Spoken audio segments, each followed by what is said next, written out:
Hey guys, welcome to the Liberal Hive Mind, a channel solely focused on exposing the abundant hypocrisy of the left. I'm going to make it clear in advance here that the clip that I'm going to play in this video is a little bit long. I'm going to subject you to roughly 3 minutes of CNN, so it might be a little bit of a rough experience on your end, but trust me when I say it's worth it. You know what CNN thinks they're doing during segments like these is simple candidate and political analysis, trying to get to the facts. But in this case, the only thing that I'm seeing, or the only thing that I'm sensing, is absolute sheer panic. It's a whole lot of words, a whole lot of expert CNN analysis, but the only thing that I heard for the 3 minutes that I listened was something to the effect of, "No, our plans aren't working. Donald Trump is getting more popular and stronger and using it all to his benefit. This can't be. How could this possibly be happening?" Well, I guess I got to apologize for two things. My apologies for the fact that I'm going to subject you to 3 minutes of CNN, and apologies for whatever the frick that was. But anyways, I think I made my point. CNN seems to be in complete panic, not only as the indictments are backfiring and Trump is simply using them to his benefit, but now that he's teaming up with Mike Tyson to appeal to a brand new group of voters. The only piece that's left to the puzzle is the Joe Rogan podcast. We got some stuff to get into, folks. Let's roll the tape. All right, friends, so let's play that CNN clip. And I'm curious in the comments section if you guys feel similarly. We learned late yesterday through reporting from you and Caitlin Collins that Hope Hicks and Jared Kushner have testified in front of the grand jury investigating efforts to overturn the election.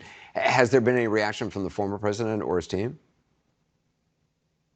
They're not surprised. They know that all of these subpoenas have gone out. They know that prosecutors have been interested in talking to this list of people. They know that they are targeting the prosecutors' interviews with people in Trump's immediate area when he was in the White House in those final months to try to get a sense of his mindset. So there's not a lot of surprise. It's also not a comfortable thing, and no one on the campaign or the legal team particularly enjoys the fact that Trump's family is involved, but they're not surprised. Jared Kushner worked in the White House. It is what it is. And publicly, the former president, I mean, certainly at rallies, it seems he's happy to talk about it. Do you have any reporting on how he's actually viewing this privately?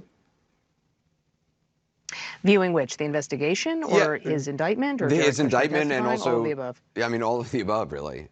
I mean, he's sort of playing it off publicly as you know, he's suffering this for everybody else's benefit. Look, he is playing this politically. He has incorporated the indictment that he has that he has now, and the possibility of another, and possibly yet another, one in Georgia and one in Washington over January 6th, and his efforts to stay in power. He has melded this completely into his political campaign, and you're, I think, going to see that going forward for some time. He laughs it off, or he dismisses it, or he describes it as a witch hunt, and you're going to see that for a long time. He has been very angry at various points about the federal indictment in particular. He is facing a lot of legal action. He's not happy about any of it, but he is still going to make that a key feature of his messaging. In terms of prosecutors talking to members of his family, he is not happy about that, and it adds to his complaints privately that they are targeting him and targeting the Trumps. And according to Politico, the former president is in talks to do a sit-down interview on a podcast that Mike Tyson has. Do you know much about the strategy behind that?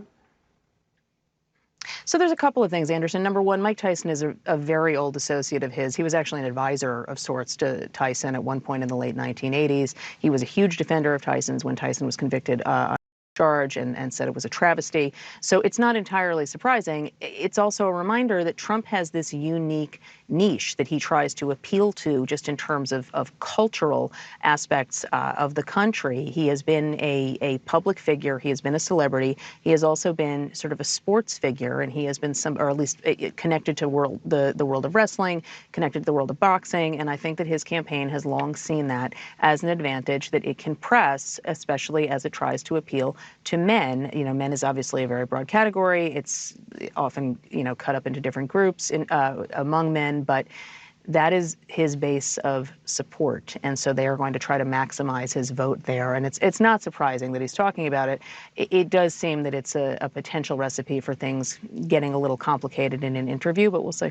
Yeah, Mike Haberman. Now that entire thing just felt like Democrat establishment elitist panic. I mean, the headline from Mediaite writes, "Baffled Anderson Cooper asks Maggie Haberman about strategy behind Trump doing the Mike Tyson podcast." What is there to be baffled about? I mean, how are these people confused? Why wouldn't Trump do the Mike Tyson podcast? To be honest, I think Trump should do more podcasts. He should do one of the biggest media tours ever, because when you actually listen to the man speak in his own words, when you connect with him, where you see him in a natural environment where it's not highly controlled and regulated and you can really get into the nitty-gritty, into the details, it humanizes him. You see Donald Trump for who he is rather than for whatever the media portrays him as. That's what they're fearful of. You know, there's a reason why Joe Biden doesn't do any sit down with anyone unless it's MSNBC or an MSNBC media ally in a very, very controlled environment. Not live, only asking approved questions and then of course editing things before it's presented to the public, because obviously they don't want to show you the part where Joe Biden had to have his diaper changed in the middle of the interview. The idea of a candidate doing an independent media tour is horrifying to them, because these mainstream media goons are obviously used to being able to control the narrative, control information, being able to selectively edit what they want to present to the audience. And the concept, the idea of them losing that kind of, I guess, editorial power clearly drives them crazy. It's a clearly perplexing concept. What are we gonna do? We're losing control. I mean, it's the reason Donald Trump was even able to be successful in 2016 in the first place. Arguably, his Twitter presence is what allowed him to bypass the media gatekeepers. Well, now it seems like Donald Trump is leveling up, teaming up with Mike Tyson to really get his message across, to really connect with the viewers. You know, he had great moments with the Nelk Boys on their podcast. The only thing that's missing here is for Trump to go on the Joe Rogan podcast or maybe the Lex Friedman podcast. I honestly believe that not only would that probably break internet records, but it would almost single-handedly just end this thing. I think the election would be over in about an hour after that Joe Rogan podcast would be released to the public. You know, it's the humanizing concept, right? Joe Rogan's no avid Trump supporter. I don't even think he's ever voted for him. He's a Bernie Sanders supporter from my understanding, and I think right now he's supporting RFK. But one thing that Joe Rogan is a decent human being, and most likely he'd show Trump respect. Most likely they'd be able to have an actual honest conversation. It would certainly be an absolutely hilarious interaction, and most importantly, it would continue to humanize Trump. It would put his authentic self out there for everybody to see, and probably most people would come to the conclusion that, you know what, maybe he's not as bad of a guy as I thought he was. He made some decent points. I think if there's one way Donald Trump could step up his game heading into the next election, it's doing these kinds of podcasts. Maybe even going on The Breakfast Club. Maybe Donald Trump should go on The View. I mean, why not? Seriously, why not? That's the only thing that comes to mind. Why not? You might think it's enemy territory, whatever it is. I view it as opportunity to secure wins, to get out there, to challenge the narratives, to refute the claims, to put yourself out there for the people to see that you aren't what the media says you are. They clearly can't stand that they've lost so much power in such a short period of time. And of course, you could also tell what they really hate as well is that all of their hoaxes, their continued multi-year long witch hunt, well, it's all done nothing but benefit Donald Trump, and now he's using it basically as his campaign slogan. Again, they seem baffled and outraged. What a bunch of fools. Anyways, that's pretty much what I got for you guys. I'm curious what you think in the comments on this one. So drop your thoughts below. If you enjoyed the video, make sure to leave a like and possibly subscribe, of course, if you want to join us here. Thanks for watching, friends, and I'll see you on the next one.